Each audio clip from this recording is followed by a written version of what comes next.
Bonsoir tout le monde. Bienvenue à cette séance du Conseil municipal de Carleton-sur-Mer du lundi 11 septembre 2023. C'est 22 août à l'écran. Oh, est-ce qu'on a On va reprendre celle du 22 août. la séance ordinaire du 10 juillet? J'essaie de voir si c'était juste le titre qui était pas bon ou l'ancien ordre du jour. C'est des tests pour voir si vous suivez.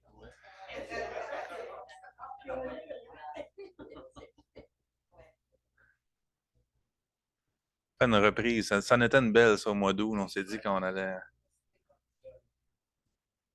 Voilà. On va vous mettre ça. Mais je peux vous faire la lecture de l'ordre du jour si vous le voulez en attendant. Il y a pas de... Donc, on a en point 1, lecture et acceptation de l'ordre du jour. En 2, les périodes de commentaires et de questions portant sur les sujets de l'ordre du jour. En 3, approbation du procès-verbal de la séance ordinaire du 22 août 2023. En 4, dans les dossiers de la mairie, on a 4.1, renouvellement du programme de la taxe sur l'essence et de la contribution du Québec 2024 à 2028. Négociation entre les gouvernements du Québec et du Canada. 4.2, correspondance. En 5, les dossiers de la Direction générale et de la greffe. 5.1, autorisation pour un pont payant de la Société Alzheimer Gaspésie-Île-de-la-Madeleine. 6, dossier de trésorerie. 6.1, nomination d'un vérificateur externe. 6.2, compte à payer au 31 août 2023. 6.3, solde résiduaire sur les règlements d'emprunt. 6.4, adoption du budget révisé 2023 de l'Office municipal d'habitation de Carleton-Saint-Omer. 6.5, projet de rénovation de l'aréna Léopold-Leclerc, demande de paiement numéro 9. 6.6, bâtiment de service Ruduquet, demande de paiement numéro 4. 7, en urbanisme. 7.1, demande d'autorisation de la CPTAQ, la Commission de protection du territoire agricole du Québec, pour une demande d'usage autre que l'agriculture sur les lots 3 547 296 et 3 548 212. 7.2, cession de terrain et autorisation de signature pour une partie du lot 3 887 826, l'ancienne route 6. 7.3, mandat à un procureur pour dossier d'infraction au 367 route Saint-Louis, lot 3 887 161. En 8, développement économique et tourisme, on n'a pas de point spécifique ce soir. 9, dossier loisirs, culture et vie communautaire. 9.1, autorisation pour déposer une demande d'aide financière à la MRC Avignon pour la journée porte ouverte au Quai des Arts. 9.2, réfection de l'Aréna Léopold-Leclerc, ajout de l'aménagement du stationnement. 10, dossier des travaux publics. 10.1, acceptation des dépenses admissibles au TECQ 2019-2023.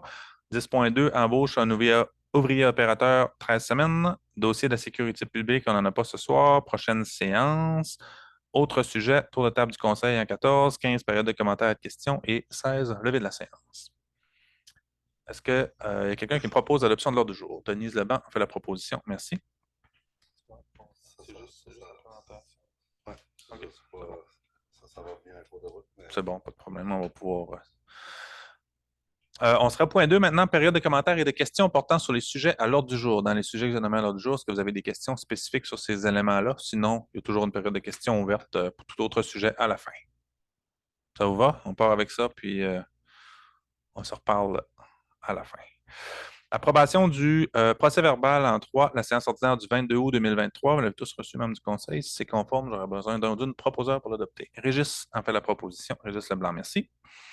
4, dossier de la mairie. 4.1, renouvellement du programme de la taxe sur l'essence et de la contribution du Québec 2024 à 2028, négociation des gouvernements du Québec et du Canada.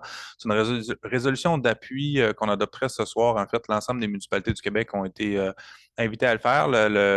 Le programme sur la taxe sur l'essence qu'on appelle intimement la TECQ, c'est un programme Québec-Canada qui finance des dépenses dans les infrastructures d'aqueduc et d'eau potable. C'est des programmes super importants dans le monde municipal. Pour nous, c'est révisé aux 4 ans, mais c'est la TECQ actuelle, on va en parler un petit peu plus tard, là, dans un autre point de l'ordre du jour, mais c'est 2 millions qu'on reçoit en subvention sur 4 ans pour mettre aux normes nos réseaux.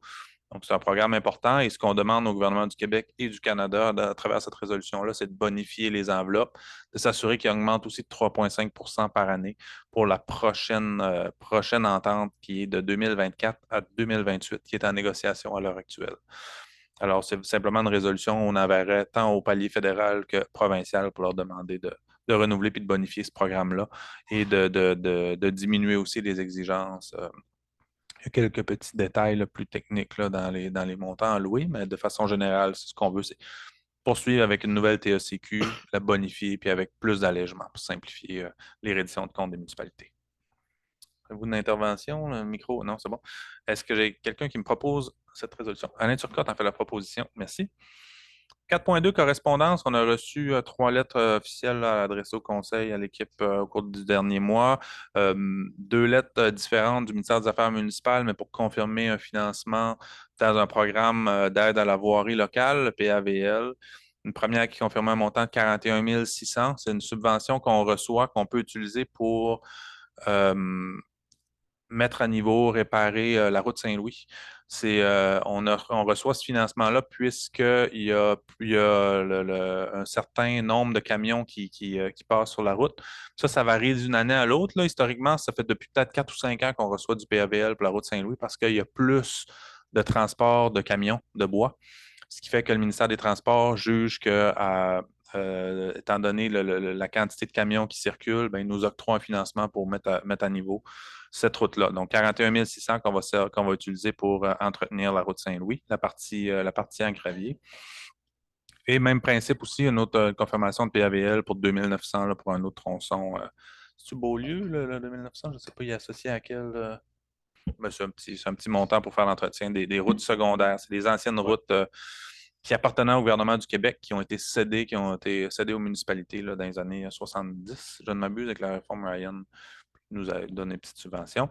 Troisième, c'est une lettre de la ministre des Affaires municipales, là, Mme Laforêt, qui a été envoyée à l'ensemble des municipalités du Québec, là, mais qui nous parlait de la nouvelle loi sur l'aménagement du territoire et des possibilités qu'il y a pour qu'on puisse intervenir maintenant, les changements législatifs qui font que les municipalités peuvent utiliser pour intervenir sur l'habitation, entre autres. Donc, qu'on a reçu au cours du dernier mois.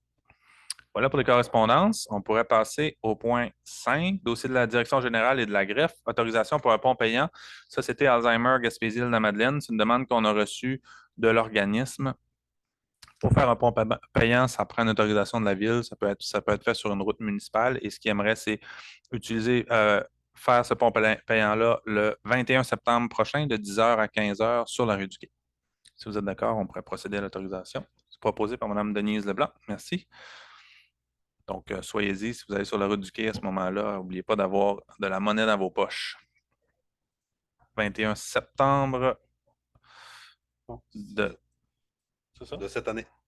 21 septembre, ouais, il y a 2 semaines. Là, ouais. 21 septembre 2023. 10h à 15h. 6 maintenant, dossier de la trésorerie, nomination de vérificateur externe. C'est pour nommer la firme comptable qui fait les états financiers de la ville. Nous sommes avec Raymond Chabot-Grant Thornton depuis quelques années. Ce qu'on propose ce soir, on a demandé une soumission, c'est toujours sur 3 ans. Il y a une augmentation importante des coûts. C'est le même dans toutes les municipalités, dans tous les organismes.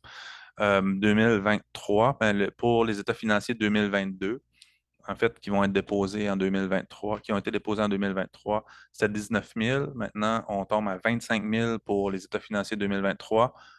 27 27 000 pour 2024 et 29 250 pour 2025. Malgré cette augmentation-là, on a fait des vérifications, puis il y a eu des changements dans les normes comptables, ce qui fait que toutes les firmes comptables ont augmenté les coûts. Donc, on irait avec Raymond Chabot pour maintenir cette historique-là avec qui on travaille avec eux depuis longtemps. Puis comme vous l'avez vu aussi, notre responsable, notre directrice de la trésorerie là, va quitter ses fonctions dans les prochaines semaines. Donc, on voulait assurer une certaine stabilité là, au niveau des finances municipales avec le maintien de Raymond Chabot, avec qui ça va super bien depuis plusieurs années.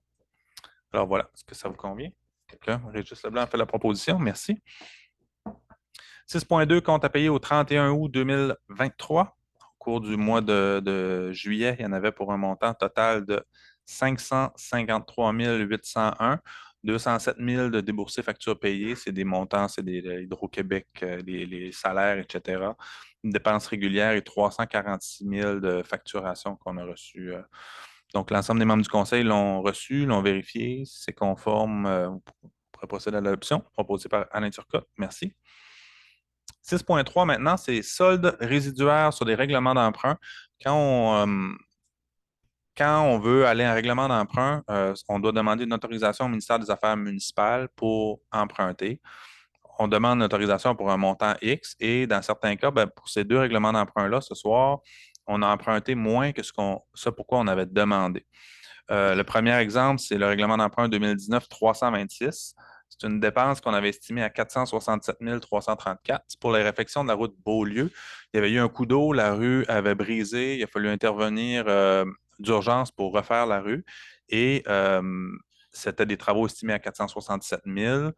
Euh, Étant donné la nature puisque c'est arrivé après un coup d'eau, on pouvait avoir accès à du financement de la sécurité publique, mais la manière que le programme fonctionne, on ne connaît pas. Il faut faire les travaux. Une fois que les travaux sont réalisés, eux décident s'ils vont nous octroyer du financement. Et dans ce cas-là, ils nous ont donné une subvention de 202 000, ce qui fait que plutôt que d'utiliser la totalité du règlement d'emprunt de 467, on a seulement utilisé 367 000. C'est-à-dire, non, c'est pas vrai, on a 467, puis on a, euh, il nous reste un 367. On a financé 100 000, puis on a reçu, on dirait que ça ne marche pas, mes affaires, 200, 202. On me démêler, là, mais dépenses, emprunt, on a fait un emprunt de 467, montant de la dépense réelle 302. Ça a coûté 302 000. Finalement, au lieu de 467, on a eu une subvention de 202 000 et on a financé 100 000. Donc, sur le règlement d'emprunt, il y a 367 qui n'a pas été utilisé. C'est pas de l'argent qu'on utilise, mais simplement que nous, quand on regarde la dette de la ville dans les chiffres du ministère des Affaires municipales, eux, ils considèrent que ce 360 000-là, 67 000, ils comptent dans notre service. Donc, simplement, cet exercice-là, c'est un exercice comptable qui permet d'enlever cette portion-là qui va faire diminuer notre dette aux yeux du ministère des Affaires municipales. Au niveau des finances municipales, là, ça n'a pas d'impact. Le deuxième, c'est un plus petit montant, 12 456. C'est un règlement d'emprunt pour l'achat d'un camion de déneigement. On avait prévu 367. Finalement, on a financé 355. Ça coûte un petit peu moins cher que prévu. Donc, le total de ces deux soldes résiduaires-là serait de 379 000, si vous le voulez, mais on va faire une petite demande au ministère pour retirer ça. Est-ce que ça vous va? Oui. Proposé par Mme Denise Leblanc. Merci. Là, j'avais passé par-dessus. Non, je n'ai pas passé par-dessus, ça va. 6.4. Adoption du budget révisé 2023 de l'Office municipal d'habitation Carleton-Saint-Omer. C'est un drôle de nom, là, Carleton-Saint-Omer, mais c'est le nom de l'Office municipal qui n'a pas changé suite à la fusion. Mais l'Office municipal gère des immeubles du logement social, logement abordable sur le territoire. La façon que ça fonctionne, la ville paye toujours 10 du déficit de l'OMH et 90 du déficit, parce que c'est déficitaire, est payé par la Société d'habitation du Québec. Les budgets sont faits par la Société d'habitation du Québec et là, il y a eu des petits changements en cours d'année. Ils ont révisé le budget et ce qui fait en sorte que la Ville devra payer la somme de 2 734 suite à une augmentation du budget en cours d'année 2023. Alors, si ça vous va, j'aurais besoin d'une proposition pour accepter ce changement proposé par Régis Leblanc. Merci. 6.5, projet de rénovation de l'Aréna Léopold Leclerc, demande de paiement numéro 9. Les travaux continuent d'avancer. Comme pour toute demande de paiement, c'est validé par les ingénieurs, les architectes. Et donc là, la dernière étape, il y aurait des travaux de compléter, de valider pour 841 261 et 61. On pourrait procéder au paiement si ça vous va. C'est proposé par Alain Turcotte. Merci. 6.6, c'est le même principe, une demande de paiement pour le bâtiment de service dans la rue du Quai. Les travaux avancent. Le bâtiment devait être livré là, pour l'automne avant l'hiver. Donc, on est dans les délais à ce niveau-là. La dernière facture qui a été validée par les architectes et les ingénieurs, 38 382 et 47. Est-ce que ça vous va? On a besoin d'une proposition. Proposée par Régis Leblanc. Merci. 7. Dossier de l'urbanisme. 7.1. Demande d'autorisation à la Commission de protection du territoire agricole pour une demande d'usage autre que l'agriculture sur les lots 3 547 296 et 3 548 212. En fait, c'est des lots qui sont nord-sud, là, dans la partie sud, là, arrivent tout près de la voie ferrée. Le secteur de la rue de la Gare, disons, là, ça peut vous allez le voir à l'écran. À droite, c'est le Mont-Saint-Joseph. Et la partie nord des lots arrive dans la section des Sentiers de l'Éperlan, pour ceux qui sont familiers, là. C'est une zone qui est agricole et en fait, le propriétaire souhaiterait aménager un petit abri forestier, là, 12 pieds par 16 pieds et souhaite faire une demande pour un usage autre. C'est montagneux, là, c'est en forêt, là. Il n'y a pas d'agriculture qui se fait dans cette zone-là, mais il souhaiterait demander à la CPTAQ un usage autre pour pouvoir implanter ce genre de bâtiment-là. Et pour ce faire, ça prend un appui de la municipalité pour pouvoir déposer. Donc, si ça vous va, ben, le conseil serait d'accord d'appuyer la demande d'usage autre que l'agriculture. Proposé par Alain Turcotte. Merci. Après, c'est toujours la CPTAQ qui déterminera si oui ou non il peut faire cet usage autre-là. 7.2, cession de terrain et autorisation de signature pour la partie du lot 3 887 826, l'ancienne route 6. La 132, avant, c'était la route 6. Il y avait des sections où la route 6 circulait, entre autres devant l'Aquamère, pour ceux qui sont familiers, là, c'est l'ancienne 132, l'ancienne route 6. La rue Jean-André, c'est une ancienne route 6. Et la rue de l'Église aussi, c'est la même chose. Vous le voyez, donc, la rue de l'Église, la station-service Irving là, est tout près de là où est le curseur. Et donc, il y a une partie qui est maintenant à la municipalité, évidemment, c'est la rue de l'Église. Puis la section où est le curseur, c'était la route 6. Dans les années 60, en 70, ça a été transféré à la municipalité, ce terrain-là, parce que la 132 a été corrigée. Et en fait, c'est la propriétaire du terrain au nord de l'ancienne route 6 qui a toujours entretenu ça, a fait une demande à la ville pour qu'on lui cède ce terrain-là. Et on a fait là, on a fait deux, trois, le même principe dans le secteur d'Omigua, de la cantine Omigua, là, entre la route Saint-Louis et la route Leblanc. Là, il y avait c'est un terrain de la ville c'était l'ancienne route, mais ça a toujours été utilisé par les propriétaires actuels depuis 1970. Donc, ce qu'on ferait ce soir, c'est on autoriserait la transaction pour céder ce terrain-là pour une valeur nominative d'1 dollar à la propriétaire là, du terrain au nord et au sud. Là, elle a une portion de terrain en haut et en bas de l'ancienne route 6. Et ben, ce qu'on dit, c'est que les frais d'arpentage et de notaire sont à la charge du demandeur et qu'on autoriserait notre directeur général à signer les documents concernant cette transaction. Ça va toujours. Ça vous convient? Quelqu'un propose? Alain Turcotte en fait la proposition. Merci. 7.3, mandat à un procureur, dossier d'infraction au 367 route Saint-Louis, le lot 3 887 161. Là, on est plus dans la section Biron, là, en fait, là, l'ancien à Saint-Louis, là, en haut des côtes. C'est un dossier litigieux qu'on a depuis plusieurs années à la ville. On a fait plusieurs interventions avec des constats d'infraction, puis il y a un enjeu de nuisance. Il y a beaucoup de bâtiments et de véhicules sur un terrain. Et là, ce qu'on viendrait faire ce soir, c'est de donner un mandat à un procureur pour pouvoir intervenir, puis ça devient un enjeu de sécurité publique. Ça devient dangereux pour le voisinage, pour le secteur. Et on veut demander à Maître William Massels de l'étude Massels, Lepage et avocat, d'entamer des procédures judiciaires pour pouvoir nous permettre d'intervenir et d'aller nettoyer le terrain, enlever des éléments qui sont sur le terrain là, pour ensuite, ça serait fait soit par la ville ou par un entrepreneur, puis les frais encourus de ces travaux-là seraient refacturés par la suite au propriétaire. Donc, c'est une démarche légale qu'on... Non, c'est plus haut un petit peu, plus bas un peu. Ouais. Donc voilà, si ça vous va, j'aurais besoin d'une proposition pour autoriser. Régis Leblanc en fait la proposition. Merci. Dossier développement économique et tourisme, en 8, il n'y en avait pas. Dossier loisirs, culture et vie communautaire, en 9. En 9.1, on a une autorisation pour déposer une demande d'aide financière à la MRC Avignon pour organiser une journée porte ouverte au Quai des Arts. On veut organiser une journée porte ouverte au Quai des Arts. On pourrait peut-être en parler tout à l'heure ou je peux vous laisser le présenter si vous voulez, M. Leblanc. Avec un Oui, micro. bien, je pense que vous avez, j'espère, reçu dans votre maison le magnifique hublot de l'entrée au terminal. Il y a toute la programmation qui est présentée pour le 20e anniversaire du Quai des Arts. Donc, il y a porte ouverte. Et grâce à la collaboration et au dynamisme des organismes à l'interne, donc on fait comme une fête de 2 jours. Et le dimanche matin, le 1er octobre, il va y avoir une espèce d'historique fait de façon très conviviale par Alain Bernier, Jean-Luc Gendron et Jacinthe qui ont occupé des postes stratégiques à la naissance du Quai des Arts. Donc, on vous invite à profiter du Quai des Arts pendant toute cette fin de semaine-là l'Arena qui va fêter ses 20 ans. C'est pas bien. Merci. Et cette présente résolution-là, l'objectif, c'est de demander une aide financière de 3 000 à la MRC, d'autoriser Pascal Alain, notre directeur du Loisirs, Culture et Vie communautaire, à déposer au nom de la Ville une petite demande d'aide financière pour faire ça. Proposé par M. Régis Leblanc. Merci.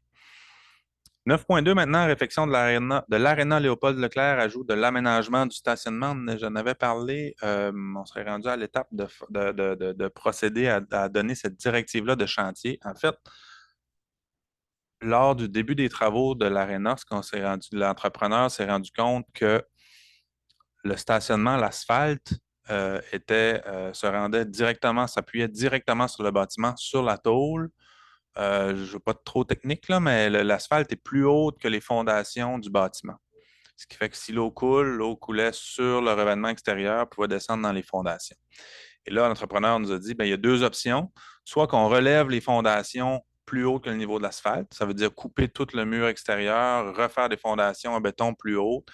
C'est des coûts qui étaient importants pour un résultat esthétique aussi moins intéressant, ou encore qu'on revoie le stationnement pour rabaisser le stationnement. Et c'est l'option 2 qui a été envisagée. Initialement, là, vous avez les dessins plus techniques, là. C'était prévu dans les plans initiaux de l'Arena lorsqu'on a déposé de revoir le stationnement.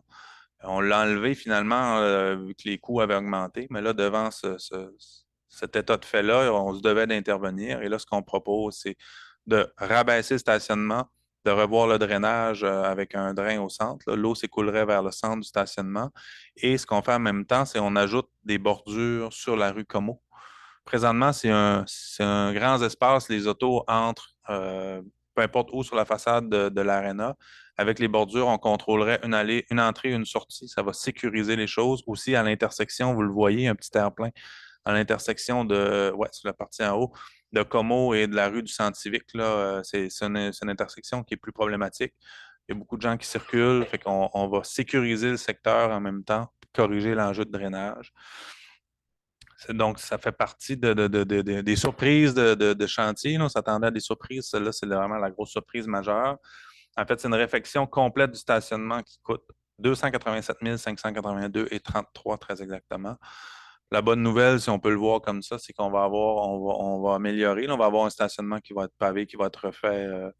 Mais c'est une dépense qui n'était pas prévue initialement dans le projet d'Arena, mais qu'on se doit de faire pour les raisons que j'ai expliquées tout à l'heure. Alors voilà, quelqu'un fait la proposition? Oui, Denise Leblanc propose. Merci. Dossier des travaux publics maintenant en 10. 10.1, acceptation des dépenses admissibles au TECQ. Je vous ai parlé tout à l'heure, on avait une résolution d'appui pour la prochaine TECQ 2024-2028. Pour la TSCQ actuelle, ce qu'on vient faire, c'est qu'on veut déposer au ministère des Travaux. Essentiellement, c'est les travaux qui ont été faits là, pour les nouvelles conduites aqueducs d'égout du camping. Et on voudrait utiliser les sommes de la TECQ pour payer ces travaux-là. C'est 2 millions, c'est le montant, 2 69 651 auquel, le montant auquel on a accès dans la TECQ.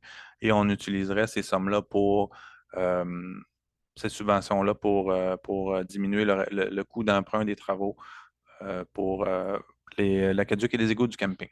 Alors, ça prend une résolution pour déposer ce programme-là au ministère. C'est notre directeur des travaux publics qui déposerait la demande, puis on va attendre de voir si les travaux seraient admissibles selon notre évaluation. On va attendre de voir la réponse du ministère. Alors voilà, est-ce que j'ai quelqu'un qui me propose cette résolution? Proposée par Alain Turcotte, merci. 10.2, embauche ouvrier opérateur pour un poste de 13 semaines, toujours aux travaux publics. Ce serait pour procéder, pour officialiser l'embauche de Jean Deslauriers à titre d'ouvrier opérateur à partir du 21 août 2023. Il était déjà dans l'équipe des travaux publics. Il y a eu un petit jeu de chaises musicales et donc M. Deslauriers prendrait le poste de 13 semaines. Quelqu'un fait la proposition? Régis Leblanc propose. Merci. En 11, sécurité publique, on n'en avait pas ce soir. 12, prochaine séance. La prochaine séance aura lieu le 11, le 9. Premier qui en trouve dans la gang, le 16 octobre. 16 octobre prochain, ici même, en salle Lacroix. La Voie Saint-Laurent, pardon. Lacroix est en haut.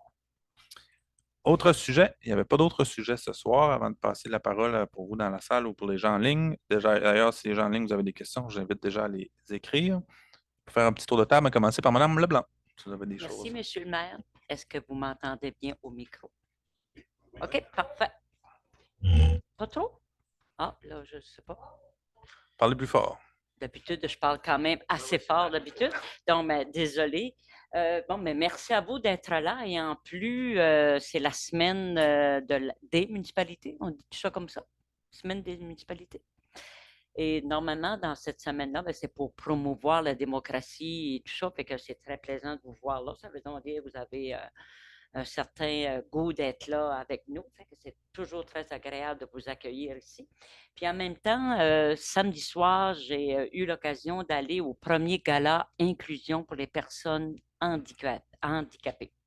Et je peux vous dire que ça m'a touché énormément et c'était vraiment extraordinaire de voir des personnes différentes, à quel point ils sont en mesure d'accomplir de très grandes choses et de voir également comment on peut, nous, certaines entreprises et autres, de faire en sorte de les inclure plus dans comment est-ce que je pourrais dire ça, de pouvoir mieux les employer. Je veux dire ça comme ça. Moi, en tout cas, ça m'a vraiment ouvert les yeux à quel point qu'on peut accomplir d'autres choses. Et il nous reste encore beaucoup de travail à faire, autant à la ville qu'ailleurs, mais au moins ce genre de gala-là, ça nous permet de voir plus loin et de comprendre beaucoup de choses. En tout cas, moi, ça a été un excellent gala, bien préparé. C'était vraiment, c'était de toute beauté de voir ça. Le temps, je ne l'ai pas vu écouler et tout. Fait que vraiment, là, ça a valu la peine. Et surtout, si je ne me trompe pas, c'était une première à Carleton d'avoir ce genre de gala-là. Fait que très contente. Merci. Merci. Oui, première édition à Gaspésie-les-Îles pour le gala. Toute la Gaspésie, c'était ça? Gaspésie-les-Îles, puis c'est la première édition, ouais, a lieu ici. OK, ouais, c'est ça. excellent. Monsieur Turcotte? Je veux juste vous remercier d'être là ce soir. C'est réconfortant de voir des gens qui s'intéressent encore à la politique municipale. On prend des décisions, puis on aime ça savoir, voir les gens pour lesquels on prend des décisions. Puis merci aussi à ceux qui sont en ligne. Merci. Monsieur Leblanc? Merci, M. le maire. En complément à ce que vous disiez, Mme Leblanc, ces personnes-là venaient de partout de la Gaspésie et des îles de la Madeleine et ils étaient à Carleton pour la fin de semaine pour vivre des activités sur notre territoire. Alors, le mini-pot a servi, etc. Moi, j'allais rencontrer ces gens-là le vendredi soir à l'accueil.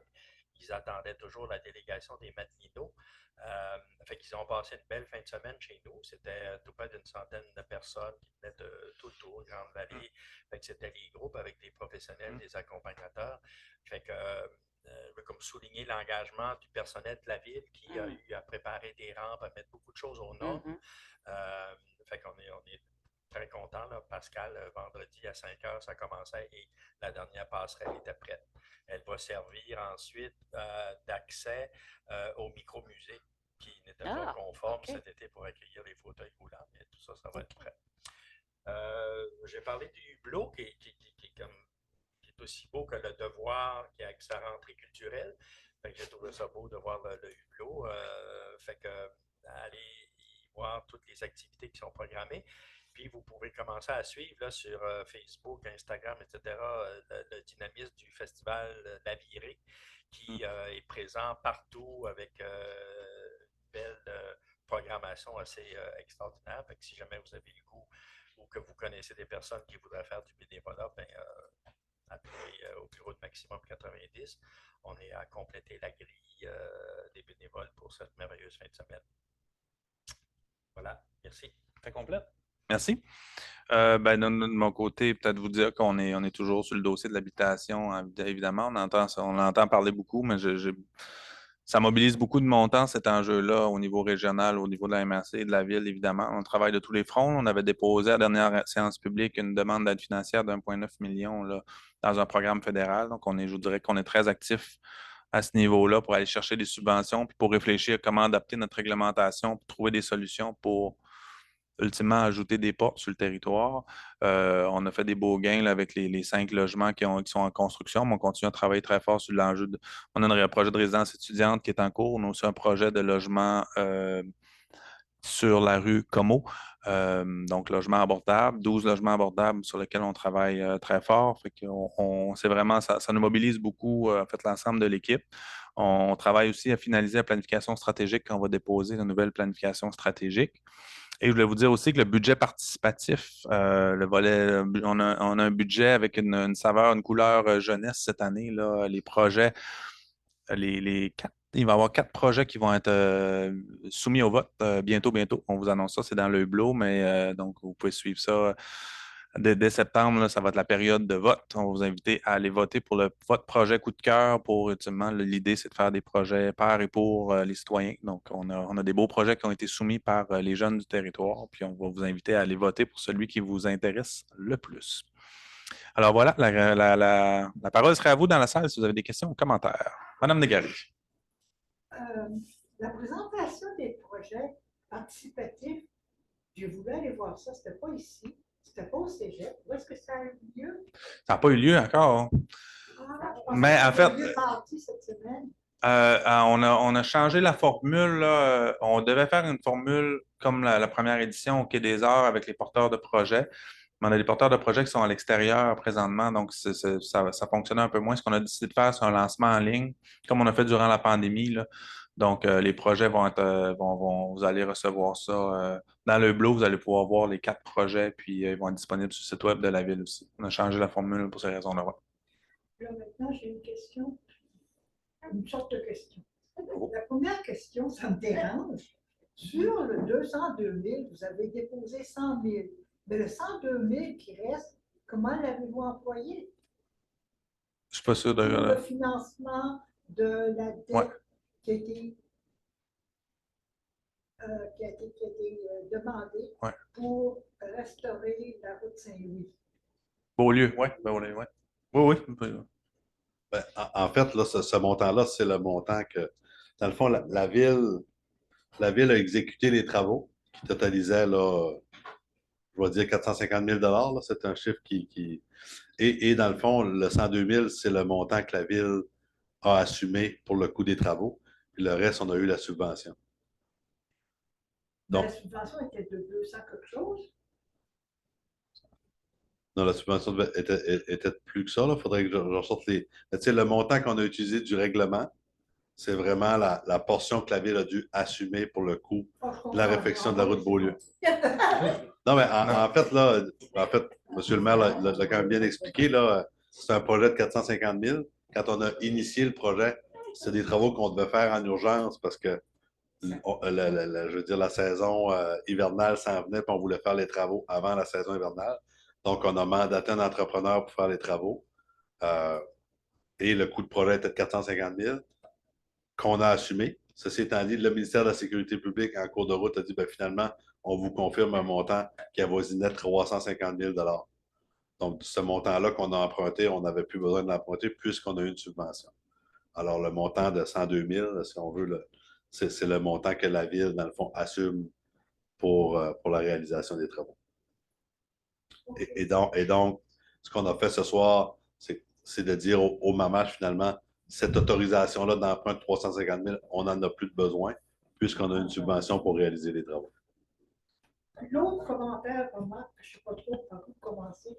Vous savez que je suis une écologiste à 120 bon, ça me préoccupe, moi, dans tous les sujets, tous les projets qui passent, je regarde ça. Puis là, je regarde le stationnement, le refaire en asphalte. Pourquoi vous n'en profitez pas pour le mettre là, en gravier, avec un petit peu de verdure, là, comme on devrait faire maintenant quand on a l'environnement en tête dans tous les projets qu'on prévoit faire? Oui, bien, la question est très pertinente. Là. On se l'est posé. Là. Le premier réflexe qu'on s'est dit, c'est, mettons, une surface perméable pour réduire le... Mais c'est l'option la moins chère, c'est celle qui est proposée. On s'en fout si ça coûte moins cher ou pas maintenant. La priorité, c'est l'environnement. Sois pas fâché que je parle de ça. Je comprends. Non, mais c'est vrai. C'est comme maintenant. Puis ça va coûter de plus en plus cher si on ne fait pas attention. Moi, je suis d'accord. Oui, puis... À côté de moi, qui ne vient pas ici souvent, il a dit que c'est vrai. Ben oui. Je comprends, puis il y a aussi ben, c'est pas une excuse, hein, mais l'enjeu avec travailler avec les ingénieurs qui sont habitués de. C'est difficile de les faire sortir de l'asphalte eux aussi. Mais tu les fais ouais. sortir pareil. Il Ouais. faut changer les mentalités. Il faut agir différemment. Comme on dit, c'est qu'on n'est pas rendu à minuit moins 1, on est rendu à minuit et 5, puis on ne veut pas que vos générations à venir se rendent à 2 heures. C'est bien reçu, je comprends. Ben, j'espère que tout le monde va l'entendre, puis l'appliquer, puis l'avoir toujours en tête, même si ça coûte plus cher. Mhm. Puis il y a même le président des États-Unis qui l'a dit, ça va coûter plus cher, c'est pas ça le but d'avoir moins cher, il faut changer les mentalités. On ne prend plus les plus basses soumissions, on prend celles qui sont les plus vertes. OK, là? C'est bien reçu. Message reçu. Merci. L'autre remarque, c'est la géothermie. La géothermie, ça peut coûter plus cher, pas mal plus cher pour des maisons individuelles. Un édifice à logement accessible de 12 unités, ça serait rentable d'utiliser la géothermie. Pour l'Arena, ça l'aurait été aussi. Quand est-ce qu'on va commencer à penser comme ça? L'Arena, c'est un autre. Non, mais oublions l'Arena. Oui, les 12 unités. Oui. L'Arena, en fait, on récupère la chaleur, mais je comprends. Oui, oui. Je suis une vieille, moi, j'ai le droit de vous gronder. Vous avez le droit, absolument. Mais oui, c'est bien. Mais je ne sais pas dans le cas du 12 logements, je n'ai jamais vu si ça a été analysé dans des projets en cours, mais c'est sûr que ça peut être bon de le rappeler aux ingénieurs qui travaillent sur ces dossiers. Même très bon. Oui, oui. Même très bon. Tout à fait. Oui, c'est Rivière. Au niveau de l'Arena, actuellement, si on connaît le pourcentage d'avancement versus ce qui était prévu à cette date, parce qu'actuellement, on parle d'un dépassement dans les dates. Au niveau des coûts, on est rendu où dans les coûts par rapport à votre estimé ou projection initiale? On se situe où? C'est parce que quand tu annonces que tu fais un paiement à chaque mois, là, moi, ce que je verrais, puis ce serait bon pour les gens, les citoyens, de savoir, on est rendu à tel pourcentage pour se donner un guideline, parce qu'à un moment donné, à tous les mois, on rajoute des choses, puis les gens ne savent pas trop où on est. Fait que, on va arriver en bout de ligne, ça va avoir coûté 2 millions de plus, ou 1,5 million, ou whatever, mais tu sais, ça serait bon d'être capable d'avoir, parce que quand vous faites le paiement, c'est toujours en fonction d'un pourcentage d'avancement, incluant les travaux en extra qui ont été donnés de mois en mois. Fait que, actuellement, on est à quel pourcentage d'avancement? Je peux trouver là. Je pourrais trouver la Je ne documentation. peux pas le savoir là, mais disons, mais... ça va dans le même ordre d'idée que le petit bâtiment qu'on a commencé au mois de mai dans la route du quai. Ça fait 5 mois que c'est commencé. Moi, ça me gêne. Les gens sur le quai, puis ailleurs, on discute. Puis comment ça se fait que c'est commencé depuis le mois de mai? Ça va coûter combien? Quel pourcentage aujourd'hui d'avancement est complété sur le bâtiment, Mathieu? Pour le bâtiment de la rue du Quai, là, je vais essayer de le sortir. Je ne sais pas si c'est dans le détail, là, mais sinon, pour revenir. Mais le bâtiment de rue du Quai, il était prévu d'être livré avant décembre 2023. Non. Décembre 2023. Oui, mais c'est ce qui était planifié. Un petit chef, un petit hangar là, qui est minuscule. C'est ce qui était planifié dans le devis. Ce qu'on a demandé, nous, à la ville, c'est d'avoir un bâtiment livré pour la fin de l'année 2023. On aurait pu demander un délai plus serré, là, de l'avoir le 1er juin, par exemple, mais on sait déjà que les coûts sont très élevés. Ça aurait mis des contraintes supplémentaires, puis ça aurait fait monter les coûts les coûts de la soumission. Donc, pour nous, il n'y a pas de... Tant au niveau financier qu'au niveau de l'échéancier, ils respectent le... C'est une entente dans ce projet-là, c'est un bâtiment neuf aussi, il y a moins d'imprévus, il n'y a pas d'imprévus. Ils respectent la soumission, puis ils respectent les délais qui étaient prévus aussi. Là, on est à la mi-septembre. Moi, j'aimerais savoir à la mi-septembre quel pourcentage d'avancement est complété. De ce bâtiment-là. Et combien d'argent il a dépensé versus qu'est-ce que ça va coûter? Il va nous coûter combien ce bâtiment-là? 700 000? Non, là, je ne veux pas me tromper dans les montants, là, mais c'est 460, 65. Mais ça, M. Rivière, ça a été octroyé par appel d'offres. Puis comme le maire a expliqué, on savait déjà que l'estimation des coûts était élevée. On ne voulait pas s'ajouter une contrainte de mettre à l'entrepreneur un échéancier serré. Donc, on a laissé volontairement dans l'appel d'offres un échéancier plutôt long. Ça fait que le coût des travaux, il n'y a pas de dépassement de coût des travaux. Le contrat est octroyé pour 465 000 $. C'est toujours dans ce coût-là. C'est l'entrepreneur qui a échelonné son projet. Ça répondait aux critères de l'appel d'offres. Puis actuellement, à mon avis, là, à vue de nez pour en avoir discuté récemment, pas plus tard que ce matin. On est peut-être à 90 % d'avancement. Mais d'un cas comme dans l'autre, il n'y aura pas de dépassement de coût, puis il va être livré. On n'a pas voulu, parce que d'avoir mis une contrainte d'échéancier, c'est une pression financière qu'on se serait ajoutée sur un projet qui était déjà substantiel. Fait que pour nous, je comprends que ça peut jaser sur le quai, là, mais ce projet-là, il se déroule très bien selon l'échéancier qu'on a convenu avec l'entrepreneur. Mais au niveau coût, Antoine, j'ai construit l'aéronnière pour 250 000 sur une dalle flottante. Vous êtes sur pilotis, puis c'est tout petit, tout petit, tout petit. Il y a quelque chose dans le montant d'argent qui marche pas. C'est un projet de 449 373. Il n'y a pas eu de. On a fait faire des devis. Ça prenait un devis d'un ingénieur, d'un architecte.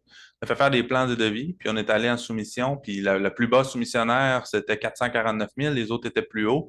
À date d'aujourd'hui, on est à 401 769 de réaliser sur 449, qui en reste. C'est un petit montant. Je suis très au fait là, du projet de l'aéronnière, mais vous l'avez réalisé dans un contexte qui est tout autre que ce projet-là. Donc effectivement, vous pouvez porter un jugement là-dessus, mais, non, mais ça peut paraître effectivement surprenant, mais c'est un bâtiment qui était réalisé, qu'on voulait qu'il y ait une certaine norme de qualité, étant donné son emplacement sensible. Il y a des contraintes au niveau parce qu'on est dans le cadre normatif, donc en termes d'éléments de submersion, il y a des contraintes additionnelles dont on devait tenir compte. Fait que tout ça mis bout à bout, puis le coût du projet, il est sorti à l'estimé que les architectes nous avaient donné au départ. Donc, je comprends votre questionnement, mais j'essaie d'être rassurant sur le fait que c'est pas une problématique de planification. Il y a des choix qui ont été faits, mais ce projet-là respecte. Et au niveau subvention, sur le total de ce petit bâtiment-là, est-ce qu'on a eu une subvention? On va avoir 150 000 $ de la MRC. OK. Le reste va être assumé. Le reste va être assumé par la ville. Pour l'Arena, pour répondre à votre question, l'Arena, on est rendu à 3 928 888. Fait que là, l'avancement des travaux, ça varie là, selon. Ça va de 50 de 20 à 100 là, selon la nature des travaux. Là, mais dans l'ensemble, là, on est ça, à presque 4 millions sur un projet de 6,5. Puis pour répondre à votre questionnement sur les dépassements de coûts, initialement, le projet, quand on l'a lancé, on avait un budget d'imprévu de construction de 450 000 qui était prévu. On est rendu à 650 000. Moins le parking. Le parking est inclus dans ce montant-là. Puis, en cours de route aussi, on l'a mentionné, au cours de l'été, on a eu un octroi additionnel de 565 000 du gouvernement du Québec qui a ajouté à la subvention initiale. Fait que ça vient compenser en partie les dépassements de coûts de plus qu'on avait au budget initial du projet. Donc, vous prévoyez toujours rester dans 10 millions, 10 global. 6,5. 6,5. 6,5. Okay. Ça incluait 450 000 d'imprévus. Finalement, on a 650 d'imprévus. Mais on a reçu presque 575 000 qu'on n'avait pas planifié. Fait qu'on a dépassement de coûts, mais on va arriver au final, la charge pour la ville va être moins que ce qu'on avait prévu au départ. Au départ. C'est un projet qui a beaucoup évolué dans le temps là, en termes de coûts. En tout cas, au moment où on a octroyé le contrat, on va être à l'intérieur de l'enveloppe qu'on avait prévue. Okay. Et mon autre question, c'est au niveau de la firme comptable. Juste pour stresser celui-là qu'on utilise depuis plusieurs années, si on lui avait indiqué que vous étiez prêt à aller en appel d'offres envers d'autres compétiteurs, peut-être qu'il n'aurait pas augmenté autant sa marge, non? Non, mais oui, ça a été discuté, mais pour siéger sur plusieurs organismes régionaux, on travaille avec toutes les firmes comptables de la région dans différentes organisations, puis les coûts, ça a augmenté de cette même nature-là partout. Entre autres, là, ce que notre responsable de trésorerie m'expliquait, c'est que dans les nouvelles normes comptables, maintenant, les associés des firmes comptables doivent passer 20 du temps d'un dossier d'un monde municipal doit être fait par un associé. Avant, les associés touchaient à peu près pas au dossier, ils arrivaient à la fin, ils validaient le tout. Maintenant, ils doivent mettre 20 du temps du dossier. Juste ça vient impacter grandement la facture, ça vient amener une charge supplémentaire aux firmes, puis on le voit là, dans plusieurs municipalités, ils abandonnent, là, ils arrêtent, ils soumissionnent même plus, ils veulent plus en faire parce que ça devient Et trop pourquoi nous, complexe. on ajoute une charge administrative de plus à 85 000 par année? Là, vous avez proposé récemment une recherche non, pour un nouvel employé. C'est pas une charge de plus, c'est un employé qui quitte, là, donc on doit remplacer. Oui, c'est un remplacement, exact. Okay, Oui, oui, oui, exact. Non, c'est pas un nouveau poste, c'est un poste existant, ouais, depuis toujours. Ouais, il y a toujours eu ce poste-là. Là. Il y a une personne responsable des finances, puis il y a une personne ou deux qui sont à la tenue de livre, là, ouais. Facturation, etc. Ouais, c'est pas nouveau. Ouais. Autre question, commentaire? Oui, madame? Moi, je suis venue vous parler de la batture de Saint-Omer. Oui. Parce que j'ai trouvé que plusieurs points, mais j'ai mis aussi des possibilités de suggestions de solutions. Alors, pour commencer, le fait que l'année passée et l'année d'avant, ils ont planté du foin de mer et des choses comme ça dans une petite surface, qui était, je pense, offert par le fédéral, je pense. Financé, oui. Et sauf que là, il n'y aura plus d'autres plantations de ce genre-là. Alors moi, ce que j'avais pensé, c'est peut-être de suggérer aux citoyens de venir planter des plantes à cet endroit, aux différents endroits de la batture de Saint-Omer, parce qu'à un moment donné, elle va disparaître, cette batture. Alors, c'était une suggestion que j'ai peut-être mettre des fines d'herbe, je ne sais pas, moi, du cresson ou whatever, des fleurs pour aider à retenir le sol. Puis, ça peut être une activité collective, communautaire, mettons, je ne sais pas, au mois de juin, par exemple, un week-end de genre. Une corvée, c'est ça. Et puis, étant donné que les véhicules passent toujours sur le chemin, et malheureusement, sur le côté de littoral, on peut dire, il y a les 4 roues qui passent par là, qui ne sont pas supposées passer, des camionnettes aussi, mais je pense qu'il y a pas assez de pénalités qui se passe, qui est donnée à cet endroit-là. Et je pense qu'il faudrait qu'il y ait une plus grande surveillance à ce moment-là. Et puis, il y a des grosses roulottes, des VR qui s'installent là, cachés derrière les arbres ou peut-être au bout du banc.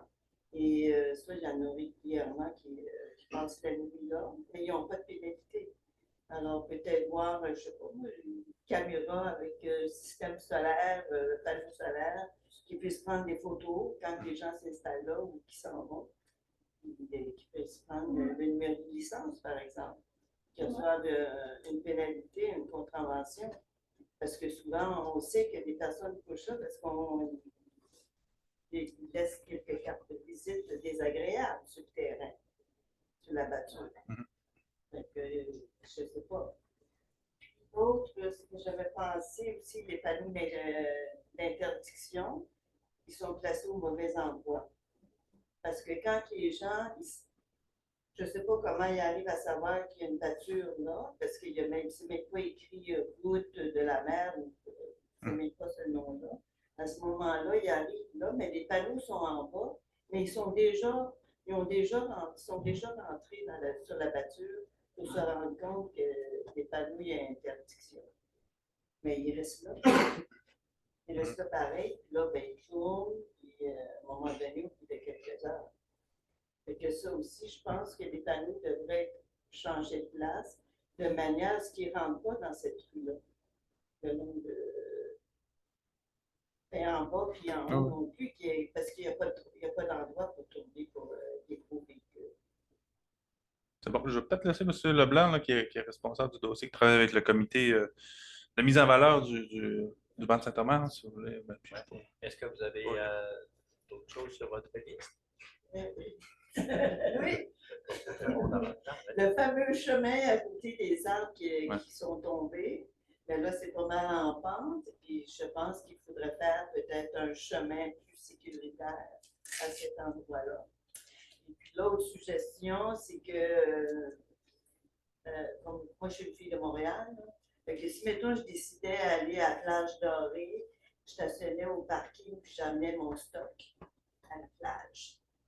Fait que moi, je dirais on pourrait mettre peut-être une clôture fermée au moins pour 2-3 ans, donner la place à la nature, aux plantes de pousser, des choses comme ça. De la laisser reposer, je dirais. Et puis, mais les gens pourraient stationner pour le stationnement de l'OTJ. Et peut-être mettre des lumières de signalisation, mais temporaires. Comme les gars, les gens qui, la voirie, là, ont des lumières temporaires, on pourrait avoir un système comme ça pour que les gens puissent traverser la rue en toute sécurité. Voilà. Ben, écoutez, j'aime beaucoup la fin de votre proposition, c'est-à-dire de ne pas permettre l'accès, dans le fond, des véhicules sur le banc de Saint-Omer. Ce serait dans nos discussions au conseil, puis c'est sûr qu'on aimerait en arriver à une philosophie de protection de ce magnifique territoire-là, qui est très précieux, qui est très menacé, qu'on ne sait pas ce que la mer va faire avec dans les prochaines années. Fait qu'on est entre deux chaises en ce moment. On travaille avec un comité d'usagers qui tente de nous éclairer avec l'urbanisme, M. Landry. On a 4 ou 5 personnes de Saint-Omer qu'on réunit à tous les mois et demi, 2 mois, là, dans la saison d'été pour avoir leur pouls parce qu'ils vivent quotidiennement tout près du banc. Ils marchent, ils nous avisent des choses. Avec Samuel, la ville gère ce qui est dans notre responsabilité, mais ce territoire-là n'appartient pas à la ville de Carleton-sur-Mer. On a un droit d'accès, fait qu'il faut les usagers qui y vont là-dessus depuis qu'ils sont tout petits, qui ont commencé en bicyclette puis qui sont rendus en 4 roues. Il faut essayer de tout harmoniser ça. Aujourd'hui, il y a une dame qui m'écrivait pour me dire c'est triste ce qui est en train de se passer après-midi. Il y a des camions, les gars sont en train de pêcher le barrier, ils sont une douzaine. Moi, je ne sais pas si je vais pouvoir sortir du banc pour m'en aller à la maison. Qu'est-ce que vous faites? Rejoindre l'urbanisme. En tout cas, dans des situations comme ça, on m'a expliqué qu'on devra recourir à la Sûreté du Québec, qui évidemment ne fait pas une priorité de patrouillage sur le banc de Saint-Omer, malgré nos demandes répétées. Fait que ça fait partie de tout ce qu'on essaie de gérer puis de contrôler. Mais vous avez des très bonnes idées. Est-ce qu'on peut aller y faire de la plantation? Il faudra vérifier avec le ministère qu'est-ce qu'on a le droit de faire pour améliorer. La route, elle ne nous appartient pas non plus, fait que c'est un défi. Si on l'entretient puis on la met toute belle, ben là, c'est qu'on annonce à tout le monde que vous pouvez venir visiter. Fait comprenez, on est dans un enjeu là, assez majeur. Fait que là, on va revoir le comité et si vous souhaitez, je vais prendre votre nom, ce serait un enrichissement pour nous, que vous soyez à la prochaine rencontre de bilan qu'on fait là en septembre pour avancer, protéger ce lieu-là. Parce que la définition du comité, c'est les usagers, mais c'est aussi un comité de protection. Fait que, on a fait de la sensibilisation dans le hublot. On a toutes sortes d'avenues. Il faut voir qu'est-ce qu'on peut faire. Merci. L'accès en véhicule sur le banc de Saint-Omer, c'est un sujet qui divise et qui polarise beaucoup, beaucoup. Là. Mais on va continuer la réflexion là-dessus. Puis peut-être j'ajouterais juste simplement que au niveau des contraventions là, pour le camping, il y a des contraventions qui sont données. Là. Okay. Oui, il y en a plus d'une quarantaine là, qui ont été données par notre inspecteur municipal là, qui va faire des visites régulières, quasi quotidiennes. Là. Donc, Okay. même si les gens, vous voyez des gens qui campent là, ça ne veut pas dire on donne des contraventions. Okay. Le mot se passe, là, mais il y en a qui s'essayent. Mais les panneaux, à ce moment-là, il faudrait les mettre en haut avant qu'ils tournent. Parce que si. À l'ouest, vous voulez dire? Où est-ce qu'ils se trouve le bureau de poste? Ah, OK, dans le chapeau. Oui, parce que dans le fond, ils sont en bas, mais après la maison de M. Dugas. Mm-hmm. Ils sont après ça, ils sont déjà rentrés, ils ne peuvent plus tourner. C'est un petit chemin. À ce moment-là, ils continuent d'avancer, puis là, ils se rendent compte que bon, ben, c'est beau, on oublie le panneau, puis on reste là. Je veux dire, ils passent la journée là. L'autre fois, il y en avait 3 métros VR là, qui étaient installés là. Je me dis, il n'y a pas d'affaire ici. Là. À l'heure actuelle, la réglementation sur le camping, là, les véhicules peuvent être stationnés, ont le droit d'être stationnés. La définition de camping, c'est quand quelqu'un va passer la nuit, là. C'est le même partout, là. Une personne peut s'installer avec son verre d'un stationnement. Ben, elle ne peut pas l'habiter, là, mais peut passer la journée dans un stationnement avec un véhicule récréatif, mais ils ne peuvent pas Un dormir. stationnement, mais pas sur Oui, la oui. voiture. Ben, c'est considéré. Les véhicules y vont donc au même titre que partout où il y a des véhicules, là, mais on comprend que c'est un enjeu, puis M. Leblanc l'a bien dit, là, c'est pas notre terrain à nous, là. C'est vraiment au ministère de l'Environnement que ça appartient, ce terrain-là, donc c'est à eux d'intervenir. Oui, mais c'est un défi, mais je pense que vous allez pouvoir vous parler tout à l'heure, puis on vient de retenir. Merci. Merci. D'autres questions, commentaires? J'en ai une en ligne. Je vais y aller avec une question que j'avais de Monique Laviolette Leblanc qui demande, c'est une question sur les infrastructures à 2 volets. Le premier volet concerne la place de la ville sur le bout du quai. À 2 reprises, nous avons dû aider des touristes qui sont tombés près des escaliers à l'endroit où se situent les bacs à fleurs. Étant un endroit tellement beau lorsque l'on regarde les pêcheurs, l'ampleur du quai de cette belle montagne qu'il est facile de ne pas regarder où on met les pieds. Alors, avant que la ville soit actionnée, je pense qu'il y aurait lieu de corriger les endroits dangereux, soit en ajoutant des bacs à fleurs, de sorte à les coller pour que personne ne puisse passer et aussi ajouter une main courante aux 2 escaliers. Deuxième volet concerne la rue de la Montagne, quand les travaux d'infrastructure de la rue. Bon, on va le vérifier là, pour le bout du quai. Là. Il y a peut-être c'est certain qu'il y a une grande rampe, il y a des marches, il faudrait voir, mais c'est quelque chose qui a été fait selon les normes là, en vigueur. On pourra vérifier là, s'il y a des enjeux. Là, pas la semaine dernière, mais la dernière séance publique, là, il y avait un commentaire là, sur une bordure pour accéder. Là. On va le vérifier, ce bout-là, mais ça, je pense pas qu'on parle de ça, là, mais on va vérifier. J'ai été témoin justement d'une dame qui est tombée en bas des marches, là, en bas de ça. Dans la partie les grands paliers, là, ou le. Oui. OK. En haut, quand tu regardes la pente descend, Ouais.